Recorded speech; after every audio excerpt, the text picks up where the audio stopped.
వారం అమెరికాకు చెందిన ప్రఖ్యాత కేబుల్ నెట్వర్క్ సిఎన్ఎన్లో భారతీయ మూలాలు కలిగిన జర్నలిస్టు ఫరీద్ జకారియా ఒక ప్రత్యేక కార్యక్రమాన్ని రూపొందించి బ్రాడ్కాస్ట్ చేశారు. ఈ కార్యక్రమంలో ఈరోజు డొనాల్డ్ ట్రంప్ యొక్క నినాదం అమెరికా ఫస్ట్ అనేది ఎందుకు వస్తోంది, ఆ నినాదాన్ని అమెరికా ప్రజలు పలు సందర్భాల్లో ఎందుకు తిరస్కరించారు, భవిష్యత్తులోనూ దానిని ఎందుకు తిరస్కరించాలి అన్న రీతిలో రూపొందించడం జరిగింది.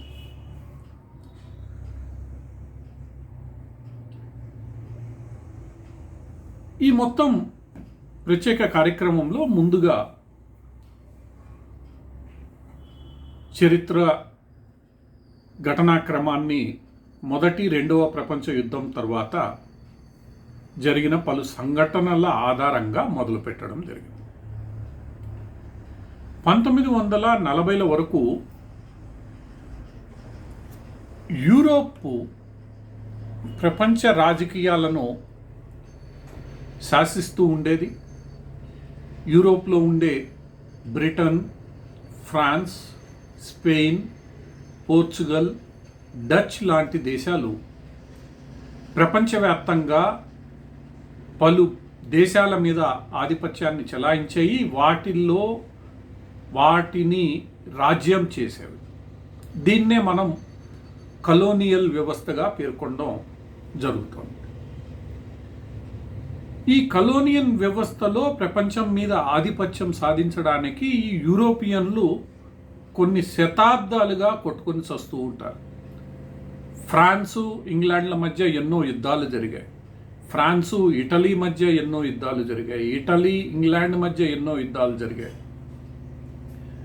డచ్, ఇంగ్లాండ్ మధ్య, బ్రిటిష్ల మధ్య ఎన్నో యుద్ధాలు జరిగాయి. ఈ యుద్ధాలన్నీ కూడా ఈ దేశాలు ప్రపంచవ్యాప్తంగా తమ ఆధీనంలో ఉన్న దేశాల మీద అధికారాన్ని నిలబెట్టుకోవడానికి, ప్రపంచ రాజకీయాలను సాధించడంలో ఎవరు ముందంజలో ఉన్నారో చెప్పుకోవడానికి చేశాయి. ఆ యుద్ధాలు ఎప్పటి వరకు కొనసాగాయి అనంటే 1940లో మొదటి రెండవ ప్రపంచ యుద్ధాలు జరిగేంత వరకు కూడా కొనసాగాయి. మొదటి ప్రపంచ యుద్ధంలో ఈ ఫ్రాన్సు, బ్రిటిషర్లకు వ్యతిరేకంగా జర్మనీ, ఇటలీలు ఏకమై యుద్ధాన్ని మొదలు పెడితే, రెండవ ప్రపంచ యుద్ధంలో మరలా జర్మనీ నాయకుడు హిట్లర్ ఈ ఫ్రాన్సు, బ్రిటిషర్లకు వ్యతిరేకంగా యుద్ధాన్ని మొదలుపెట్టారు. అలా మొదలైన ఈ యుద్ధాలు ఆ తర్వాత, ఎందుకంటే ఆ సందర్భంలో బ్రిటిషర్లు ఆసియా నుంచి అమెరికా వరకు చాలా దేశాలని పాలిస్తున్నారు. ఫ్రాన్స్ చాలా దేశాలని ఆఫ్రికాలోను, ఆసియాలోను దేశాలని పాలిస్తోంది. ఇక ఇటలీ, ఇవన్నీ కూడా ప్రపంచవ్యాప్తంగా పలు చోట్ల రాజ్యాన్ని ఏలుతున్నాయి. దాంతో జర్మనీ ఏదైతే యుద్ధాన్ని ప్రారంభించిందో ఆ యుద్ధం నెమ్మదిగా ప్రపంచ యుద్ధంగా మారిపోయింది. ఎందుకంటే ఈ దేశాలు పలు చోట్ల అధికారాన్ని నడుపుతున్నాయి కాబట్టి, తమ ఆధీనంలో ఉంచుకున్నాయి కాబట్టి, ఆయా దేశాలకు ఇష్టం లేకపోయినా, భారతదేశం కూడా ఇష్టం ఉన్నా లేకపోయినా ఆ రోజు ప్రపంచ యుద్ధంలో పాల్గొనాల్సిన అవసరం వచ్చింది.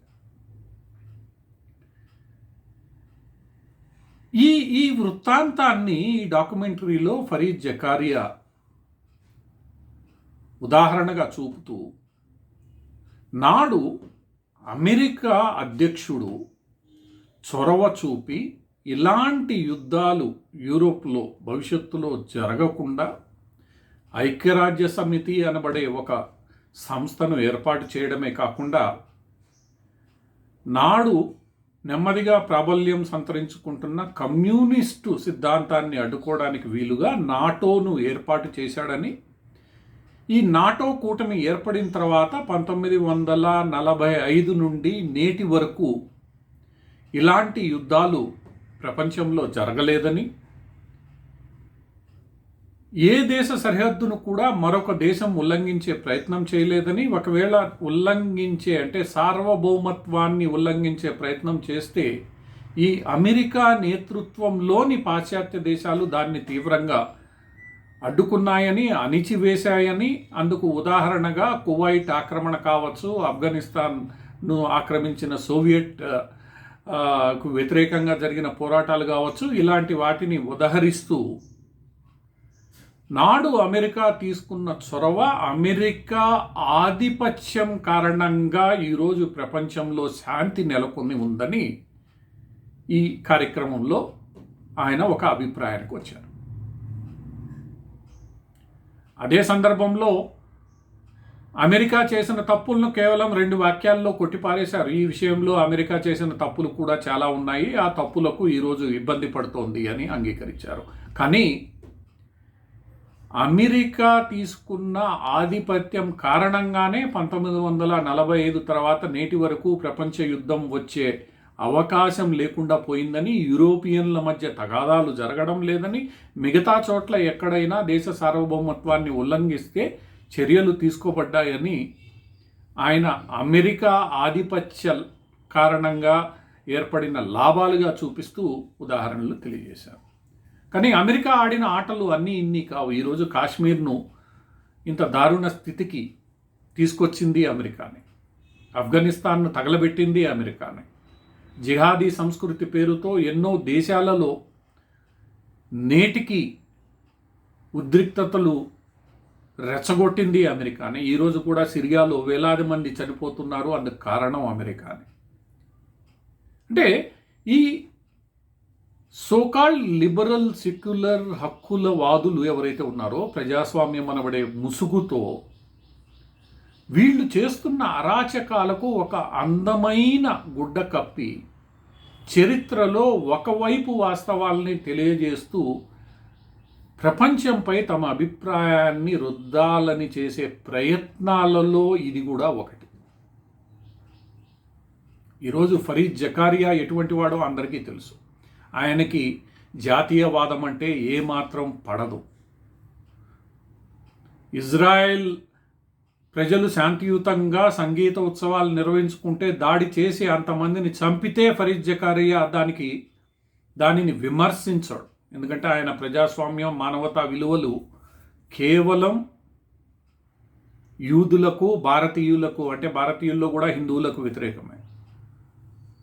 ఈరోజు అమెరికన్ మీడియా డొనాల్డ్ ట్రంప్ను అడ్డుకోవడానికి, డొనాల్డ్ ట్రంప్ అవలంబిస్తున్న అమెరికా ఫస్ట్ విధానాలను ఎదుర్కోవడానికి, డొనాల్డ్ ట్రంప్ మిగతా ప్రపంచంతో నాకేం సంబంధం, నా దేశం నేను చూసుకుంటానని చెప్తున్న దాన్ని విమర్శించడానికి ఈరోజు ఇలాంటి ప్రయత్నాలు చేస్తోంది. ఈ నిస్సగ్గుగా చేస్తున్న ఈ ప్రయత్నాలు ఇప్పటికే అమెరికా ప్రజలు ఏ స్థాయిలో ఈసారి తిరస్కరించారో వీళ్ళందరూ గుర్తుపెట్టుకోవాలి. అమెరికా దేశ చరిత్రలోనే మొట్టమొదటిసారి సెనెట్టు కింద సభ, ఏదైతే ప్రతినిధుల సభ ఉందో ఆ ప్రతినిధుల సభ, సెనెట్టు, అధ్యక్ష పదవి, సుప్రీంకోర్టులో మెజారిటీ అన్నీ ఈరోజు డొనాల్డ్ ట్రంప్ నేతృత్వంలోని రిపబ్లికన్ పార్టీకి అమెరికా ప్రజలు కట్టబెట్టారు. ఇది అమెరికా చరిత్రలోనే మొట్టమొదటి సందర్భం. అంటే అక్కడి ప్రజలు వీళ్ళు చెప్తున్న అబద్ధాల పట్ల ఎంత విముఖత ప్రదర్శిస్తున్నారో మనకి స్పష్టంగా అర్థమైపోతుంది. ఇకనైనా ఈ ఫరీద్ జకారియా లాంటి వాళ్ళు వాస్తవాలు మాట్లాడి, వాస్తవాలను ప్రజలకు తెలియజేసి మసిపూసి మారేడుకాయ చేయడం మానితే బాగుంటుంది.